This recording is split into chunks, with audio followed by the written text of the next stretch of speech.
Welcome to Books for Success. Today, we're delving into the wisdom within The Lazy Genius Way by Kendra Adachi. Learn the 13 principles behind getting things off your to-do list and saving mental energy for what you truly love. You'll learn how to make definitive decisions, why small steps take you further, techniques for batching jobs, the decluttering technique. Before we begin, subscribe and ring the bell for notifications if you want to keep receiving the knowledge of book summaries about health, wealth, love, psychology, and much more. Don't be shy about dropping your book suggestions for us to summarize. Also, you can use this video as an audiobook summary. Let's grow and succeed together. Everything matters, but to whom? We know it's impossible to be perfect at everything. Nonetheless, we still try.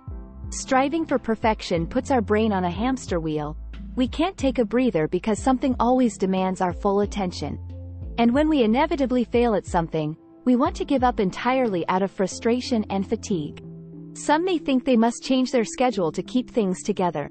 But really, we should change our mindset from great at everything to great at what matters to me.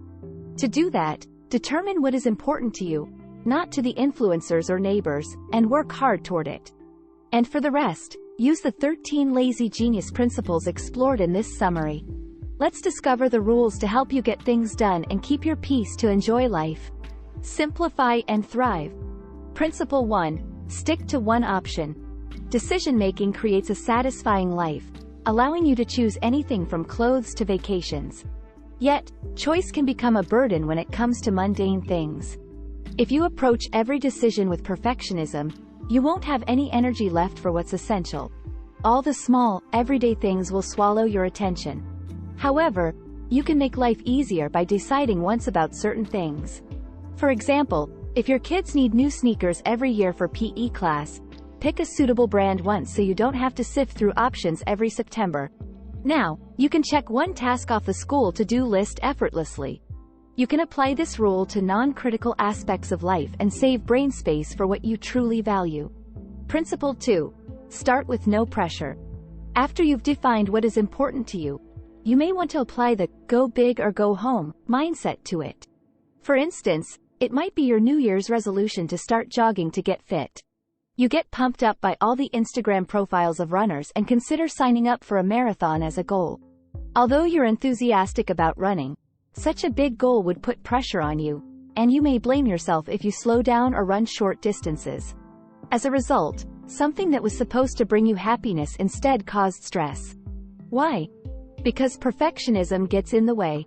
That's why you need to shift your perspective and allow yourself to start ridiculously small, even with the things that matter. Why not start with a daily walk? While it's not impressive, it's realistic, and you can stick to it. By doing so, you slowly gain momentum, which is more rewarding than starting with a bang and ending up in exhaustion. Did you know? According to a study by the University of Scranton, only about 8% of people achieve their New Year's resolutions. Use your time wisely. Principle 3. Think a step ahead.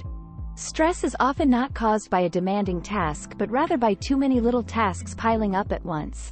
Imagine coming home after a long day at work. The children ask you to do art projects with them, the nanny waits for the daily pay, you have to decide what's for dinner, and the dishwasher is full of dirty dishes. It's the perfect storm. No wonder you don't have the energy to connect with your loved ones after dealing with all these micro-challenges. To eliminate the noise from your evening, ask yourself in the morning, how can I prepare now so that things are easier later? You could leave money for the nanny on the counter, switch on the dishwasher, and set aside groceries for dinner. That way, the evening will look more like family time than a shift. Thus, you can create more peace by unloading the stressful parts of the day in advance. Principle 4. Embrace the circumstances. Even the most anticipated seasons of life can bring disappointments. That's the paradox. You can't always be content. For example, let's say becoming a mom was your dream. Still, in the first months after giving birth, you may feel sad because you don't have much time to spend with your spouse. Having a baby brings many changes that you cannot process yet. You may suppress your frustration by pretending to handle everything perfectly or passively wait until things calm down. But that won't help you deal with your discontent. The best way to deal with your feelings is to realize they are valid. Allow yourself to be frustrated, but don't let frustration take over and cause you to miss out on what this season has in store. To navigate through a challenging period, embrace the stage you're at and remember that it won't last forever. So, cherish those memories while you can. Create your systems. Principle 5. Routines are your rescue. It is possible to learn to swim by simply being thrown in the water. You'll frantically splash around until you find moves that keep you afloat or get out of the water, never to swim again. In either case, it is an exhausting experience. If your weekdays feel like you're being thrown into the water and performing hundreds of intense but ineffective motions, there is a better way. Establishing a routine is your solution. You can use it as a flexible mechanism to calmly gain control over whatever causes you stress. For example, start with a Monday routine. Write down the most essential duties for the week. Choose 1 or 2 energy-consuming tasks for today, and leave 30 minutes for emails afterward. That way, you feel safer when you start your week and save more mental space for your day. So, create a plan for whatever feels stressful and adjust it to work for you. Principle 6. Coordinate your household. If routines help you manage your personal processes, what would be a similar tool for the whole family? Household rules may help here. Though the home is a place to relax, a proper system won't turn your family into a military force. It will create order while saving space for connection. For instance, if you're bothered by a dirty sink every time you enter the bathroom, create a rule for it. Put a microfiber cloth next to the sink so everyone wipes off the water drops after using it. It takes 5 seconds but makes the area look nicer and spares you from having unnecessary negative emotions. Maybe having a spotless bathroom is not crucial to you, so create rules based on your priorities. The point of this tool is to save the time you spend arguing about the mess and use it to strengthen family ties. Make a home for everything and everyone. Principle 7. Give things a purpose and place. During a cleanup, you may want to toss half of your belongings into a giant trash bag. Even though minimalism is stylish and eco-friendly, simply throwing things away won't eliminate clutter. The way you approach things needs to change. The reason behind clutter is not about owning too much or not having enough space. It's that some things don't have a particular function and place. As an example, if you buy a sweatshirt that doesn't go with anything you have, it adds to the clutter. You will overlook it in your wardrobe, reaching for the clothes you know how to wear. So, to eliminate chaos, review what you own and define a place and meaning for everything.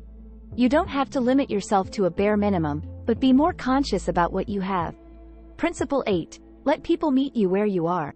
Inviting people over might cause a lot of pressure if you aim for perfection. After going through all the preparations, the connection may not seem enjoyable anymore. But to live a harmonious life, you still need a community. In other words, you must change your view on hospitality. Understand that we don't let people into our homes to perform at our best. We open our doors, hoping to build relationships. So, stop worrying about something imperfect in your house. Make fostering a connection your focus. For example, if you invite neighbors to your place, don't stress over a dessert if you're not good at baking. You can order a cake and save your mood for the guests. They will remember feeling comfortable and accepted at your house, and that is what matters most. Divide and rule. Principle 9. Cluster your chores. Think about how large fast food systems operate. You get an identical taste at the same speed every time. Does it depend on the workers? Only partly, but their real secret lies in batching. Batching means focusing on one part of the process until it's done, then moving to the next. To illustrate, imagine boxing 100 presents. Packaging every single one from scratch would take a lot of energy and time. However, if you compartmentalize, you can first prepare all the boxes, then sign 100 cards, put the same content in every box, and then close them all. That way, your brain switches to autopilot at some point, and you don't waste mental energy on each task.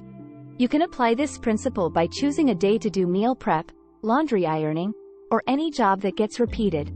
Remember that not everything needs deep thinking. You can do some things in robot mode. Principle 10. Leave what matters. After all, an order requires consciousness. You must understand your why behind the systems and rules. Otherwise, they won't last, or you will apply them to the wrong things and end up tired again. For example, if you want to start working out, begin with a why before you create routines around it.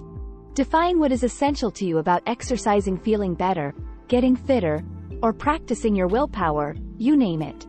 With eyes set on your goal, you're less prone to give up or engage in what doesn't get you to your destination. Filter your life through the lens of your values and skip what doesn't matter to you. That way, you save your energy for a fulfilling life. Peace over productivity. Principle 11. Follow the right order. Being productive is satisfying, even when it comes to the things we don't always enjoy, like mopping or doing laundry. However, the key to enjoying life is balancing efficiency and tranquility. To balance, you need a framework whenever approaching an activity. For example, when cleaning, follow these steps. Remember what's important. It's not the clean house itself but your family's comfort. Remove the trigger. Consider the most triggering thing about the dirty house and clean it first. Rely on yourself. Do the amount of work that suits you. Don't follow somebody's routines. Principle 12. Rest is a part of your job. Most people believe that rest occurs when there is nothing to do. But to live a fulfilling life, you must take rest more seriously. Recharging requires determination, so you must prepare and set time aside. For example, choose a day to rest and put effort into making it happen. Decide on an activity that will refresh you. Find a babysitter, and don't take your laptop with you. Principle 13. Be a friend to yourself. Have you ever noticed how much mercy you have for others but not for yourself? For example, when a friend says she feels like a bad mom, you're ready to remind her what a great mother she is. But when you have similar thoughts, you're more likely to say to yourself, pull yourself together and try harder tomorrow. And that self-talk is one of the reasons you end up tired. So, be kinder to yourself.